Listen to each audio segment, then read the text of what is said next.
Periyar Maniammai Institute of Science and Technology, Tanjavur. Civil engineering with specialization in GIS, remote sensing and more. Mr. Gold Sunflower Oil. அளவிலும் தரத்திலும் no compromise. ஆச்சி பாதாம் drink. ஆச்சி பாதாம் drink ஒன்னு வாங்கினா ஒன்னு free.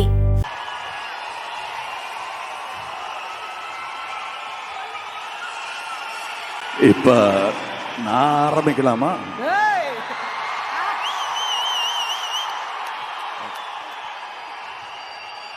நீங்க உத்தரவு கொடுத்தா தான் நான் பேச முடியும். ரைட். உயிரே உறவே தமிழே.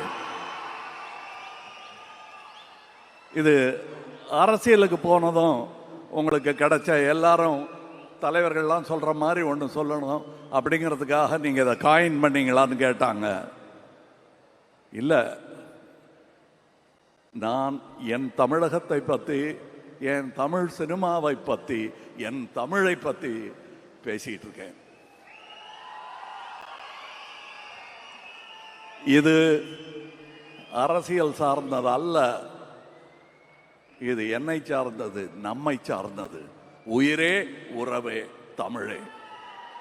அது இந்த முதல் வரிசையில் இருப்பவர்களுக்கும் பொருந்தும்.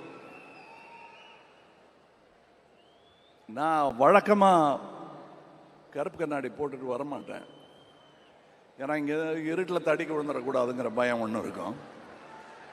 அது போக எனக்கு உங்களை சரியாக பார்க்கணும், நீங்களே என்ன சரியாக பார்க்கணும்.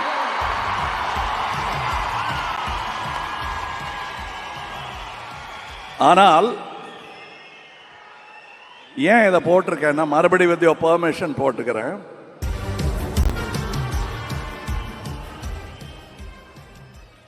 இது மியூசிக் வேண்டாங்க, 9 பாட்டு கொடுத்துட்டாரு, அதனால இப்போ மியூசிக் வேண்டாம். ஏன்னா நான் எழுதிக்கிட்டு வரல, நெஞ்சில் பதிஞ்சதை இங்கே சொல்ல வரேன். இந்த விழாவுக்கும் சிவண்ணா அப்படின்னு சொல்லுவாங்க எல்லாரும் அவரை.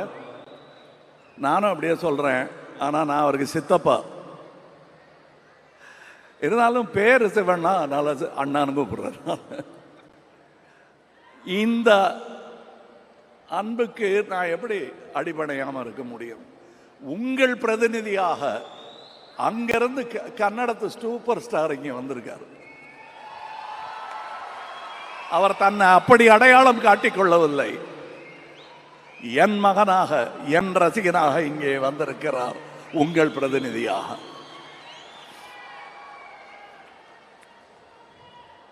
என்னை பார்க்க ஷூட்டிங்கில் சின்ன பசங்களா மீச முளைக்காம வந்தவங்கெல்லாம் இன்னைக்கு பேரம்பேத்தியோட இருக்காங்க. என்னுடன் தொடர்ந்து வந்து கொண்டே இருக்கிறார்கள். அவர்களுக்கு நான் கடமைப்பட்டு இருக்கிறேன். மணிரத்னம் சார் கூட படத்திலலாம் நடித்ததுனால ரொம்ப அழக்கூடாதுங்கிறத கற்றுக்கிட்டேன். ஆனால் உள்ள நிறைய கண்ணீர் இருக்கு, சந்தோஷம் கலந்ததும் சோகம் கலந்ததும். ஆனால் அது உங்களுக்கு தேவையில்லை, உங்க சந்தோஷத்திற்குத்தான் நான். அப்படியே சொல்லி கொடுத்து பழகிட்டாங்க, இனிமே மாற்ற முடியாது. 3 வயசுல இருந்து இவருக்கு நான் சித்தப்பா தான். இவர் நம்ம எஸ்டிஆர் அவர்களையும் அதையே சொல்லி வளர்த்துட்டாரு அவங்க அப்பா. அவர் என்னையும் ஒரு எக்ஸாம்பிளாக அவருக்கு காட்டியதற்காக அவருக்கு நன்றி சொல்ல வேண்டும். அவர் இங்கே கூட்டிகிட்டு வரல, வந்தால் அழுதுருவார்னு நாங்கள் 2 பேருமே அதை பேசிக்கிட்டோம். பாருங்க, படம் பார்க்கும்போது சந்தோஷமான சீனில் நம்ம டான்ஸ் ஆடிக்கிட்டு இருக்கும்போது கூட அவர் அழுதத்தான் செய்வார். எனக்கும் வருது, இவங்கெல்லாம் பார்க்கும்போது என்ன கடந்து வந்திருக்கிறோம், எப்படி என்னை தாங்கி பிடித்திருக்கிறார்கள், எத்தனை தலைமுறைகளுடன் நான் தோளுரசி இருக்கிறேன் என்பதை பார்க்கும்போது எனக்கு என்ன சொல்றது, நன்றியை தவிர வேற ஒன்றும் சொல்ல தோணல. இந்த தக் லைஃப்கான வெற்றி ஆகப்போவதற்கான காரணம் முன்வரிசையில் அமர்ந்திருக்கும் இந்த தங்குகளும் அரங்கத்தையே நிறைத்திருக்கும் அந்த தங்குகளும் சேர்ந்துதான்.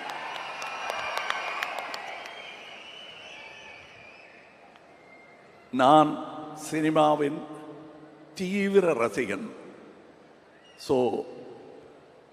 அந்த சினிமாவின் ரசிகர்கள் யாரை ரசித்தாலும் அவர்களின் ரசிகன் நான்.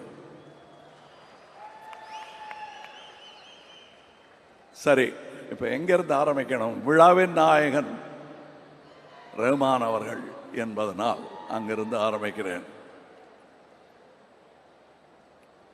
என்னை ஒரு போதையில் அப்படி இருக்கும்போது எழுப்பி விட்டு மறுபடியும் இன்னொரு போதையில் என்னை ஆழ்த்தி விட்டவர் ரஹ்மான். எங்க அண்ணன் இளையராஜா, தம்பி ரஹ்மான். தென்னகம் இந்தியா பெருமை கொள்ளும் அற்புத கலைஞர்கள். அவர்கள் ஆயுசு எண்ண முடியாதது. அதை எண்ணி பெருமிதம் கொள்கிறேன் நான். மணி சார், என்ன மணி சார்னு சிரிக்கிறார் பாரு. ஆனால் நாங்கள் முதல்ல மீட் பண்ணதுலேருந்து அப்படி தான் பேசிட்டு இருக்கிறோம். ரொம்ப சின்ன வயசில் மீட் பண்ணிட்டோம். ஆனால் எங்களை சந்திக்க வைத்தது சினிமா தான். அந்த சினிமாவுக்கு என்றென்றும் நான் நன்றி கடன் பட்டு இருப்பதால் அதை பெருசாக சொல்லிக்கல. அது எப்படியும் பலரையும் சேர்த்து வைக்கும். திமிரு பிடிச்ச கலைஞர்களை கூட பணிவுடன் நடிக்க வைக்கும் இந்த சினிமா. இந்த அப்ளாஸ் கேட்கும் போது நாங்கள் நிமித்திக்கிட்டு அப்படிலாம் கை காட்டினா கூட உள்ள விம்மும். பதிலுக்கு விசில் அடித்தா நல்லா இருக்காதுங்கிறதுனால தான் நாங்கள் அடிக்கிறது இல்லை. இல்லைன்னா உங்களை பார்க்கும் குதூகலம் எங்களுக்கும் தொற்றிக்கொள்ளும். ஆனால் இந்த விசில் எல்லாம் சினிமாவிற்காக என்பதை நான் உணர்கிறேன். நானும் இந்த துறையில் இருக்கிறேன் என்றுதான் நான் நினைத்துக் கொண்டிருக்கிறேன். ரவி கே சந்திரன் அவர்கள் இன்னைக்கு நாங்க பிடிச்சு வச்சிருக்கோம். ரஹ்மானை பிடிக்க முடியல, அங்க கொண்டு விட்டாங்க. இருந்தாலும் அவர் திரும்பி வராரு, நன்றி. இவரும் ஒரு படம் அங்க பண்ணிட்டாருன்னா திரும்பி வரமாட்டார். அது நடந்திருக்க வேண்டியது. மருதநாயகம் என்ன அற்புதமான வாழ்க்கை இது. வெளியே தெரியாம போயிருச்சேன்னு பெரிய வருத்தம் எனக்கு இருந்தது. அதை மணி அவர்கள் தீர்த்து வைத்து விட்டார். அந்த ஒர்க்கை மருதநாயகத்தில் நீங்கள் செய்த போது உங்களுக்கு இதைவிட சற்றே அனுபவம் குறைவு. முழு அனுபவத்துடன் உங்களை இந்த படத்தில் சந்திப்பது என்னுடைய பெருமையாக நான் கருதுகிறேன். நான் முதல்ல நானும் மணிசாரும் கையெல்லாம் கொடுத்துக்க மாட்டோம். சும்மா மற்றவங்க பார்க்கும்போது ஏதோ சண்டே நினச்சிடுவாங்கங்கிறதுக்காக கை கொடுத்துப்போம். இல்லைன்னா நாங்கள் ரெண்டு பேர், நான் கொஞ்சம் ஜாஸ்தி பேசுவேன், அவர் மோனோசிலபிக். அவர் அந்த பெரிய டிம்ஃபனி மாதிரி ஒரு டம்னு கேட்கும். பாக்கியெல்லாம் நான் தபலா மாதிரி வாசிட்டு இருப்பேன் நான். அண்ட் இந்த இருவர், உங்க படத்து பேரையும் சொல்றேன் நான். இந்த இருவர் எனக்கு ஸ்டண்ட் மென்னாக அவர்கள் இருந்த காலத்திலிருந்து தெரியும் என்று அவர்கள் சொல்லித்தான் எனக்கே தெரியும். அப்படி உரு தெரியாமல் இருந்தவர்கள் தன் திறமையால் தேடி போக வைத்தவர்கள் இவர்கள். நன்றி. நான் விட்டதை பிடிக்கிறதுங்கிறது எல்லாரும் ட்ரை பண்ணுவாங்க. எனக்கு விக்ரம் தர்மாவை டைரக்டர் ஆகி பார்க்கணும்னு ஆசை. செய்யக்கூடியவர் அவர், செய்ய முடியல. விட்டதை பிடிச்சிருக்கேன். அவர் பிள்ளைகள் நீங்கள். அதனால தான் நீங்க, நான் எங்க கூட்டத்துக்கு அப்புறம் வரேன், டெக்னீஷியன்ஸை பற்றி பேசுவோம். இதற்கு பாடல் பாடியவர்கள், எனக்கு என் குழந்தை பாடின போது சந்தோஷமாக தான் இருந்தது. ஆனால் அதை விட சின்ன குழந்தைகள் பார்க்கும்போது இந்த குழந்தை சின்ன குழந்தையா இருக்கும்போது பாடினதெல்லாம் எனக்கு ஞாபகம் வந்துருச்சு. தேவர் மகன் படத்தில் ஒரு சின்ன பாட்டு சான்ஸ் கொடுத்தாரு. கோடம்பாக்கத்துக்கு கூட்டிகிட்டு போகிறேன். வண்டியில் சீட்டில் உட்காந்துக்கிட்டு போற்றி பாடாட்டி பொண்ணை ரிஹர்சல் பண்ணிக்கிட்டே இருக்கோம்.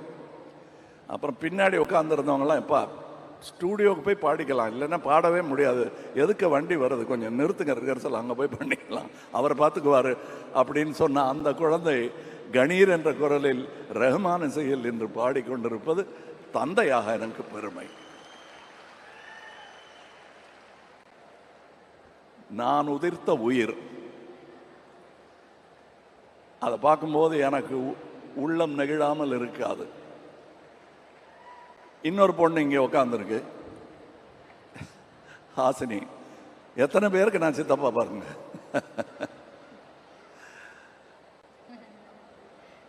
சிவா, அவர் என் சிவமும் அவர் சிவமும். இன்னும் நிறைய பேர் இருக்காங்க. டெக்னீஷியன்ஸை பற்றி சொல்லி ஆகணும். எத்தனை பேர் இங்கே முன்வரிசையில் இருக்கிறது போக உங்கள் முன் வராமல் பின்னாடியில் இருந்து இயங்கிட்டு இருக்கிற இந்த துணை இயக்குநர்கள்ல இருந்து சவுண்ட், இந்த அஞ்சலி படத்தில் ஆடின குழந்தைகள்லாம் இன்னைக்கு சவுண்ட் இன்ஜினியராக வந்திருப்பான். நான் சும்மா விளையாட்டுக்கு ஒரு படத்தில் சொன்னேன், சதி லீலாவதிங்கிற படத்தில் என்னை தாண்டி குதிச்சு ஓடுவார், அப்போ பெரிய இன்ஜினியராக வருவாங்க போல் இருக்கு அப்படின்பேன் நான். வந்துட்டாரு. அது டயலாக் வாழ்த்தா மாறிடுச்சு. வாழ்க. இன்னும் நிறைய நடிகர்கள் இவங்க முதல்ல வரும்போது இன்ட்ரடியூஸ் பண்ணி தான் இவங்க பேரெல்லாம் எனக்கு தெரியும், பார்த்துருப்பேன். ஏன்னா படத்தை நடுவில் பார்த்துட்டு இருப்போம், ஓரத்தில் பார்க்க மாட்டோம் நம்ம. ஆனால் நான் பார்ப்பேன், இவங்கெல்லாம் பண்ணியிருக்கிற பர்ஃபார்மன்ஸ் பாருங்க. இங்கே இந்த படத்தின் மூலம் நட்சத்திரமாக போபவர்கள் இன்னும் நிறைய பேர் இருக்கிறார்கள். தம்பி எஸ்டிஆர் போக போகும் தூரம் எனக்கு தெரிகிறது, உங்களுக்கு புரிகிறது. உங்களுக்கு கடமை இருக்கிறது. இந்த கூட்டத்தை வழிநடத்தும் தலைவன் நீங்கள். அந்த ரெஸ்பான்சிபிலிட்டியோட நீங்க இனிமே நடந்துக்குவீர்கள். ஏற்கனவே அப்படித்தான் இருக்கீங்க, இன்னும் கூடி இருக்கு உங்களுக்கு. அது சுமை அல்ல, சுகம். அனுபவிங்க. அதை பார்த்து நானும் அனுபவிப்பேன்.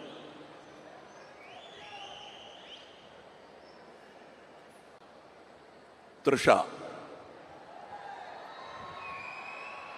அவர்கள் அழகு அப்படின்னு அடிக்கடி சொல்றாங்க. அதெல்லாம் யாருக்கு வேணா தெரியும்.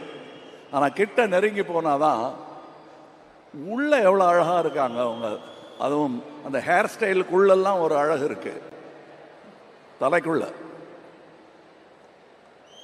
அவங்களுக்கு தலைகணம் என்பது பொன்னியின் செல்வன் ஹேர் ஸ்டைல்ல இருந்து வந்திருந்தா உண்டே தவிர அவங்களுக்கு தனியாக அது கிடையாது.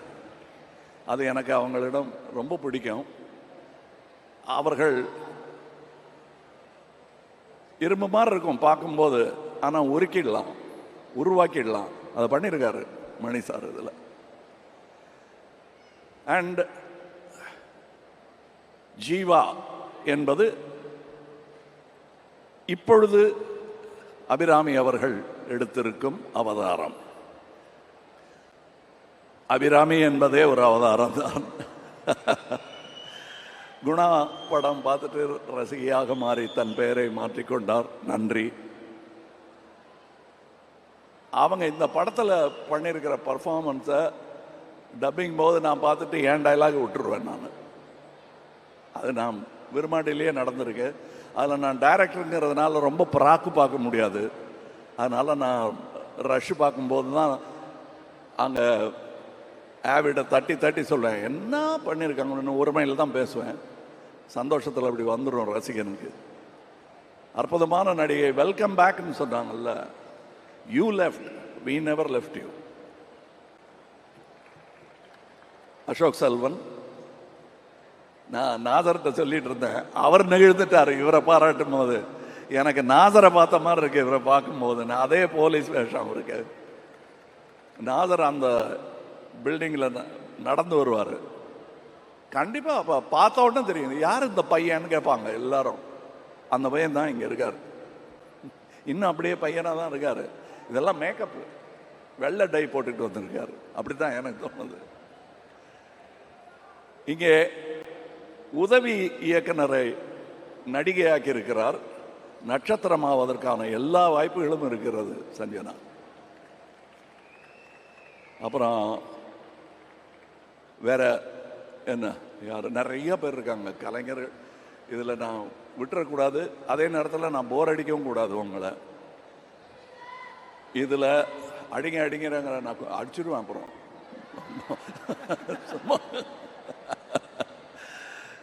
இல்லை, இது ரொம்ப சந்தோஷமாக இருக்குது. ஏன்னா நான் இந்த சந்தோஷ தருணங்கள்ங்கிறது வந்து சினிமா பார்க்கும்போது இருக்கும், எடுக்கும்போது அவ்வளோ இருக்காது.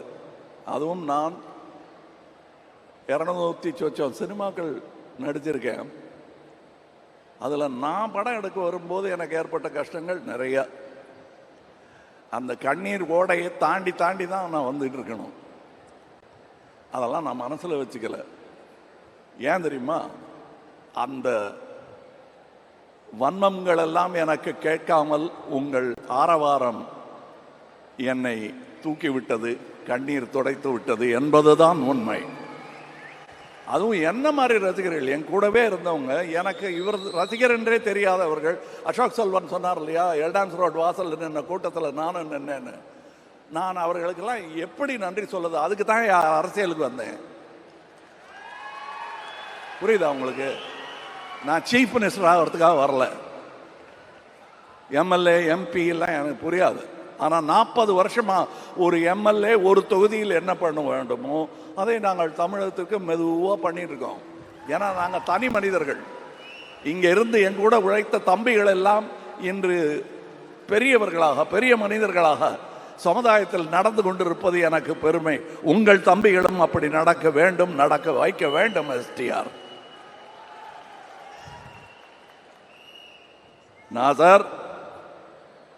நாசர் பாய், நாங்கள் வந்து சினிமா தவிர நாங்கள் ஒருவருக்கொருவர் பேசிக்கொண்ட காதல் வசனங்கள் நிறைய. உட்காருங்க, அப்புறம் வந்து கட்டி பிடிச்சிக்கிறோம். என்ன ஆர்வம் சார் அவருக்கு சினிமாவில், தமிழ் மேலே எல்லாமே. நாங்கள் வந்து கலந்து பேசிக்குவோம், கலந்து ஆலோசிப்போம். நான் எங்கள் ஆலோசனை பூரா நீங்கள் எங்கே வீடு வாங்கியிருக்கீங்க, எத்தனை கிரவுண்டுன்னு கேட்டதே கிடையாது. அவரும் கேட்டது கிடையாது, நானும் கேட்டது கிடையாது. சினிமாவை எப்படி தூக்கி பிடிக்கணும், நம்ம என்ன பண்ணணும், அது சின்ன படங்கள் வருவதற்கு என்ன வழி பண்ணணும் அப்படிங்கிறது எங்களுக்கு சான்ஸ் கிடைச்சதும் நாங்கள் நினச்சோம் பாருங்க. அதுதான் உண்மையான சினிமா ரசிகனின் லட்சணம். அது நான் பல பேரிடத்தில் இங்கே பார்க்கிறேன். பரேட்டே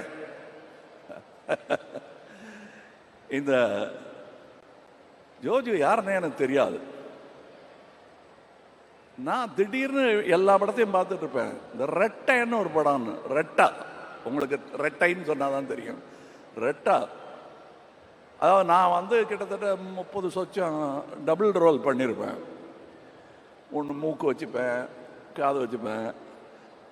மைக்கேல் மதன காமராஜன்ங்கிற படத்தில் மட்டும்தான் ரொம்ப மேக்கப் வித்தியாசம் இல்லாமல் கடைசி காட்சிகளில் எல்லாருக்கும் ஒரே மாதிரி கெட்டப் போட்டுட்டு பண்ணியிருக்கோம். அது ஒன்று தான் நான் பெருமையாக சொல்லிக்கிறேன். ஆனால் தன்னுடைய ஆரம்பகால படத்திலேயே ஒன்றுமே இல்லை, ஒரே போலீஸ் ஸ்டேஷனுக்குள்ளே இருப்பாங்க ரெட்டையர்கள்.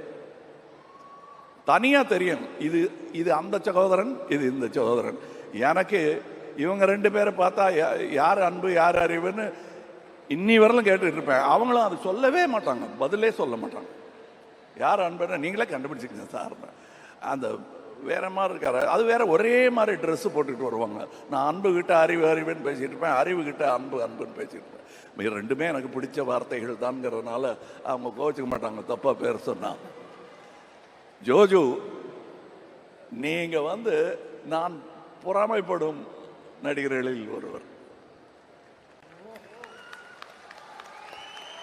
நிஜமா புதுசா நடிக்கணும்னு நினைக்கிறவன் பூரா எனக்கு போட்டின்னு நினைக்கிறவன் நான். ஆனா அவங்கள வரவேற்க வேண்டியது என்னுடைய கடமைன்னு நினைக்கிறவன் நான். அந்த கடமையை நாம் அனைவரும் செய்ய வேண்டும். என்ன நடுவில் நான் இதெல்லாம் விட்டுட்டு போயிடலாம், என்னதுக்கு இந்த கஷ்டம் அப்படின்லாம் நினைச்ச போது என்னை இங்கே தங்க வைத்ததே நீங்கள் தான். இப்போ இங்கே இருக்க அடுத்து நிறைய பேரை கொண்டு வந்து இங்கே சேர்த்துடணுங்கிறது மட்டும்தான் என் முனைப்பு. நான் தோள் கொடுக்கும் இந்த சினிமா பல்லக்கில் திறமையானவர்கள் எல்லாரும் ஏறி அமரலாம். இன்னொரு பக்கம் சாஞ்சனா பிடிக்க மணி இருப்பார், ரஹ்மான் இருப்பார், ரவி கே சந்திரன் இருப்பார், நாதர் இங்கே கொஞ்சம் வந்து அதை பின்னாடி பிடிங்கன்னா பிடிப்பாங்க. அவங்களாம் மேலே நிற்கிறவங்க நம்ம குழந்தைகள் என்னங்க அவங்க காலை தூக்கி தலையில் வச்சுக்கிட்டு இருக்கோன்னு வைக்கலாம், தப்பே கிடையாது. நம்ம குழந்தைகள் காலை முத்தம் கொடுக்கறது இல்லையா, அந்த மாதிரி நினச்சி தான் நான் நினைக்கிறேன். எனக்கு ரொம்ப விம்மும் சந்தோஷம் இங்கே இருக்கிறது. இந்த ராஜ்கமல் நிறுவனம் அப்படிங்கிறத சொல்லும்போது அதில் பின்னாடி எனக்கு பக்கபலமாக முதுக பிடிச்சிக்கிட்டே வந்தது அண்ணன் சந்திரஹாசன் அவர்கள். நான் பண்ணுற எல்லா விதமான கோளாறுகளுக்கும் சிகிச்சை செய்து அதை சரி பண்ணி என்னை கொண்டு வந்து சேர்த்தவர் அவர். ஐயோ அண்ணன் போயிட்டாரேங்கும் போது எனக்கு கிடைத்த தம்பி தான் மகேந்திரன். இது சம்பளம் கொடுத்தா கிடைக்காதுங்க, அதெல்லாம் பத்தாது. இங்கே நான் இப்போது அணிந்திருக்கும் இந்த ட்ரெஸ்ஸிலிருந்து ரங்கராய சக்திவேல் அணிந்திருக்கும் அந்த வித்தியாசமான ஆடையிலிருந்து அதை எனக்கு செய்து கொடுத்த அமிர்தா அவர்களுக்கு வணக்கம், நன்றி. என் பின்னாடி நிறைய பேர் இருக்காங்க, உட்கார். அவங்களுக்கு பின்னாடி ஒரு 4 பேர் இருக்காங்க. அத்தனை பேரையும் சொல்லி கொண்டு இருந்தா இங்கே நேரம் பத்தாது. நாசருக்கு பின்னாடி எப்படி அவங்க இருக்காங்களோ அதை ஒவ்வொரு மேடையிலுமா சொல்லிட்டு இருக்க முடியும். அந்த மாதிரி என் பின்னாடி பல பேர், பல டெக்னீஷியன்கள். இதோட எடிட்டர், அந்த ட்ரைலர் பார்த்தீங்கல்ல, அது இத்தனை மில்லியன் அத்தனை மில்லியன் அந்த கட்ஸுக்காக தான் போயிட்டுருக்கு. மணிசாருக்கும் அதில் பங்கு உண்டு. எனக்கு இன்னும் என்ன ட்ரைலர் கட் பண்ண போகிறாங்கன்னே தெரியாது. எனக்கு ட்ரைலர்லாம் கட் பண்ண பிடிக்கும். ஆனால் அற்புதமான இருவரிடம் நான் அதை விட்டதனால் இப்போ எத்தனை மில்லியன்ஸ் போயிருக்கு. வேற என்ன சொல்லுங்க?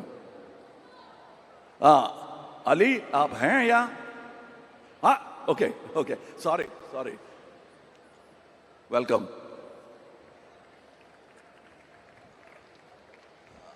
For your sake, I'll switch over to English. I saw you in Vishalji's film and I liked you. And I thought I should somehow work with you, and he made it possible. Thank you. You're a very important actor of India. Welcome to our home, cinema.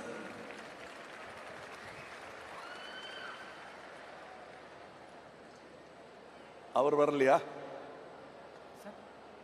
இல்லை வரல. மஞ்சுரேக்கர் அவர்கள்.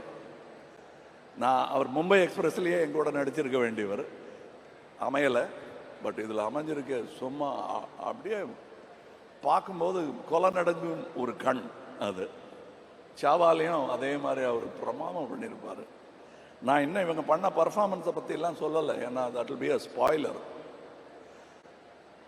தம்பி STR பண்ணியிருக்கிற அவருடைய நட்சத்திர அந்தஸ்தை பற்றி பேசுகிறத ஒரு பக்கம் ஒதுக்கிட்டு அவர் இதில் பர்ஃபார்ம் பண்ணியிருக்கிற விதத்தை நீங்கள் கண்டு ரசிக்க வேண்டும். நான் ரசித்தேன். நான் பெற்ற இன்பம் நீங்களும் பெறுவீர்கள் என்ற நம்பிக்கை எனக்கு இருக்கிறது. எல்லாரையும் சொல்ல முடியாது, அங்கே வேற ஒரு இடத்துல மிக்சிங் நடந்துட்டு இருக்கு. விப்ளாஷ் என்ற படத்தின் சவுண்ட் மிக்சிங் செய்ததற்காக ஆஸ்கார் வென்றவர் இந்த படத்திலும் செய்து கொண்டிருக்கிறார். இதெல்லாம் இப்போ தான் சொல்ல முடியும். முதல்லையே சொன்னால் படம் சரியில் இருக்கும் போல் இருக்கு, பேராக சொல்லிகிட்டு இருக்காங்கன்னு நினச்சிடக்கூடாதுங்கிறதுக்காக அதெல்லாம் அப்புறமா இது எப்படிங்கன்னு கேட்கும்போது அவங்க பேரை சொல்லலாங்கிறதுக்காக விட்டு வச்சுருக்கோம். ஏன்னா அவங்க ஒர்க்கு இந்த மாதிரி மேடையில் நின்னா புரியாது, படம் பார்க்கும்போது தான் தெரியும். ரவி கே சந்திரன் அவர்களுடைய வேலை என்ன என்பது ட்ரைலர் பார்த்தா கூட புரியாது. கதையோடு அவர் பண்ணியிருக்கிற லைட்டிங்கை பார்க்கணும். நான் இங்கே விற்க வந்தது தக் லைஃப் இல்லை, நல்ல சினிமாவை. தக் லைஃபை நீங்கள் ஏதாவது ஒரு விலையில் வாங்கி விடுவீர்கள் என்ற நம்பிக்கை எனக்கு இருக்கிறது. எவ்வளவு நம்பிக்கை இருக்கிறது என்பதை சொல்லுகிறேன். இது யாரோ மற்ற ப்ரொடியூசர்லாம் சவால் விடுறதா நினைக்க வேண்டாம், அதல்ல, அவங்கவுங்க இஷ்டம். நான் சேட்டலைட்டும் நெட்ஃப்ளிக்ஸும் மட்டும்தான் விட்டிருக்கிறேன். பாக்கியெல்லாம் வி ஆர் டிஸ்ட்ரிபியூட்டிங். மணி சாருக்கு ரிஸ்க் வந்துடாம நாங்கள் டிஸ்ட்ரிபியூட்டிங். என்ன நம்பிக்கை இருந்தால் இப்படி பண்ணுவோம் நீங்க சொல்லுங்க. ஏன்னா வியாபாரம் எங்களுக்கு ஓரளவுக்கு தெரியும். அந்த நம்பிக்கையில் உங்களை நம்பி ஒரு நல்ல சினிமாவை தயாரித்து முதலீடு செய்திருக்கிறேன். உரம் போட்டு இருக்கிறோம், உழுது இருக்கிறோம். விவசாயிக்கு இதை தவிர வேற ஒன்றும் தெரியாது. எங்கள் விவசாயம் சினிமா விவசாயம். அதில் யாராவது வந்து இதில் கார்ப்பரேட் விவசாயம் பண்ணாமல் இருக்கிறதுக்காகத்தான் மணி மாறி தோழர்கள் எனக்கு தேவையாக இருக்கிறார்கள். நன்றி. இதில் தோள் கொடுத்த அத்தனை சகோதரர்கள் பேரையும் சொல்ல முடியாது, தோள் கொடுக்க போகும் ரசிகர்கள் பேரையும் தனித்தனியே சொல்ல முடியாது. நான் கடந்து வந்த பாதையில் கலைஞர் டயலாக் சொன்ன மாதிரி, பாட்டளிக்கும் குயில்கள் இல்லை என் பாதையில், படமெடுக்கும் பாம்புகள் நெளிந்திருக்கின்றன. ஆகாரத்திற்காக அழுக்க சாப்பிட்டு தடாகத்தை சுற்றப்படுத்துகிறதே மீன், அதை போல நான். இது கலைஞர் சொன்னது. நான் பேசுற எல்லாமே காப்பி அடிச்சது தான். அதனால சும்மா அபிராமி வந்து பிட் அடிக்கிறீங்களான்னு கேட்டார். நானே பிட்டு தான். அதுவும் பள்ளிக்கூடத்துக்கே போகாத பையன், ஃபிலிம் இன்ஸ்டியூட்டுக்கும் போகாத பையன் பிட் அடிக்காம வேற என்ன பண்ணுவான்? நான் பிட் அடிச்சு சினிமாவுக்காக ஒரு டாக்டர் பட்டம் வேற கொடுத்துட்டாங்க. அது எங்க அக்காட்டெல்லாம் நான் காட்டவே இல்லை. தலையில கூட்டி, உனக்கு இது வேற குறைவா, படிச்சிருக்கலாம்ல அப்படின்னு வைவாங்க. என்னை வியப்பில் ஆழ்த்தி கொண்டிருக்கும் தமிழ் சினிமாவுக்கு, என்னை குழந்தை பருவத்திலிருந்து தூக்கி கொஞ்சிக் கொண்டிருக்கும் தமிழ் சினிமாவுக்கு நன்றி, நன்றி. அதை எப்படி சொல்வது என்றால், அடுத்த படத்தில் நல்ல படமாக எடுத்து தமிழ் சினிமாவை உயர்த்துவதில் ஒருவனாக, ஒரு கடைநிலை சினிமா ரசிகனாக நான் இருப்பதையே விரும்புகிறேன். தொடர்ந்து அவ்வாறாகவே இருப்பேன். உங்க அப்பா பத்தி சொல்லாம விட்டா சரியா இருக்காது. நான் எங்க இருந்து இதெல்லாம் கத்துக்கிட்டேன்? இந்த பணிவெல்லாம் உங்க அப்பாட்ட இருந்து தான் கத்துக்கிட்டேன். அவர் வந்து எப்படி பண்ணீங்க அந்த காட்சியன்னு என்கிட்ட, சின்ன பையன் நான், 21 வயசு. அண்ணா ராஜ்குமார் அண்ணா வந்து என்கிட்ட கேட்பாரு, அந்த காட்சி எப்படி ஆஹா அப்படின்பாரு. நிஜமா சொல்றாரா இல்லை சும்மா சொல்றாரு? ஆனா ஒவ்வொரு வாட்டி பார்க்கும்போது இன்னொருத்தரை கூப்பிட்டு சொல்லுவார். என்னுடைய ராஜபார்வை படத்துக்கு முதல்ல வந்து கிளாப் எல்லாம் காட்டி ஆரம்பித்து வச்சது மட்டும் இல்லை, புஷ்பக் படம் நாங்கள் பெங்களூரில் எடுக்கும்போது அதுக்கும் அவர் தான் கிளாப் கொடுத்து ஆரம்பித்து வச்சார். இது அந்த ஊரில் இருக்கும் என் குடும்பம். அதனால தான் அவர் இங்கே வந்திருக்காரு. அதனால தான் நான் பேச்சை ஆரம்பிக்கும் பொழுது நான் உயிரே உறவே தமிழே என்று ஆரம்பித்தேன். அதில் தமிழிலிருந்து பிறந்தது தான் உங்கள் பாஷையும். அதனால் நீங்களும் அதில் உட்படுவீர்கள். இன்னும் நான் சொல்ல வேண்டியது, கடந்து வந்த பாதை, பாம்பு எல்லாம் சொல்லி முடிச்சுட்டேன். அதெல்லாம் ஏன் சோகம், அதை விட்டுருங்க. படத்தை பாருங்க. அடுத்து காமெடி படம் கேட்டாங்க, ட்ரை பண்ணுறோம். என்ன ஜோஜோ, என்ன நாசர், ட்ரை பண்ணலாம். என்ன ரஹ்மான் அந்த பக்கம் பார்க்குறீங்க? ஓகே, இவங்களுக்கு நான் வேற வச்சிருக்கேன் உங்களுக்குங்கிற மாதிரி வச்சிருக்கேன். எல்லாருக்கும் நன்றி. அற்புதமான சந்தோஷமான ஒரு நிகழ்வு. நான் கொண்டாடுவது சினிமாவையும் இந்த சினிமா கம்பெனியையும். ஏன்னா என் பேர் வரக்கூடாதுன்னு நினைக்கிறேன். அதில் அந்த மாதிரி பேர் வச்சுருக்கலாமோன்னு இப்போ தோணுது. எங்கள் அம்மா மேலே எனக்கு ரொம்ப ஆசை, என் மேலேயும் எனக்கு ரொம்ப ஆசை. அதனால ராஜ்கமல்னு வச்சோம். அது மட்டும் இல்லை, நான் பெரிய சாந்தாராம் ஃபேன், அதனால ராஜ்கமல். இந்த ராஜ்கமலுக்கு இவ்வளவு பெரிய அரங்கம் கொடுத்தது நீங்கள் தான். அதில் நிற்கும் தகுதியையும் ஏற்படுத்தி கொடுத்தவர்கள் நீங்கள்தான். இந்த படத்தை நீங்கள் ஆதரித்தால் அடுத்து நல்ல படங்கள் கொடுப்பதற்கு என் கையில் வலு இருக்கும். ஏன்னா நான் கட்சி நடத்துறதே என் பணத்தை வச்சுதான். சினிமாவுக்கு கொஞ்சமும் அதற்கு கொஞ்சமுமாக போட்டுக்கிட்டு இருக்கேன். நான் எல்டான்ஸ் ரோட்ல நடந்து போயிட்டு இருந்த பையன், டான்ஸ் அசிஸ்டண்டா இருந்த பையன், என்ன திடீர்னு கூட்டிட்டு வந்து நடிகனாக்கிட்டாரு பாலச்சந்தர் சார். அவர்கிட்ட அசிஸ்டண்டா சேரணும்னு தான் இந்த சஞ்சனா மாதிரி போனேன். நான் என்னடா பண்ணணும்னு நினைக்கிறேன்னு கேட்டாரு. சொல்லத்தரான்னு நினைக்கிறேனுக்கு அப்புறம் வெக்கப்பட்டுட்டு உங்களை மாதிரி ஆகணும் சார். போடா மடையாருன்னாரு அவர். நல்ல வேளை அவர் சொன்ன அறிவுரையை நான் கேட்டுக்கொண்டு இந்த மேடை அமைப்பதற்கான பலம் எனக்கு கொடுத்ததே அந்த பாலச்சந்தர் தான். அதே பெயரை மணிரத்னமும் சொல்லுகிறார் பாருங்க. அவர் எவ்வளவு பெரிய மகான் அவர். அவருக்கும் நன்றி சொல்ல கடமைப்பட்டு இருக்கிறேன். என்னுடைய பாதையில், என்னுடைய கொள்கையில், என்னுடைய நம்பிக்கைகளில் நான் நடப்பதற்கு ஏதுவாக எனக்கு நடுவில் காலை விட்டு இடராமல் இருந்த என் குடும்பம். அது எங்க அண்ணன் சாருவாசனும் சொல்வார், நாங்க 2 பேரும் ரேஷனலிஸ்ட். அவர் அது ஒத்துப்பாரான்னு தெரியல.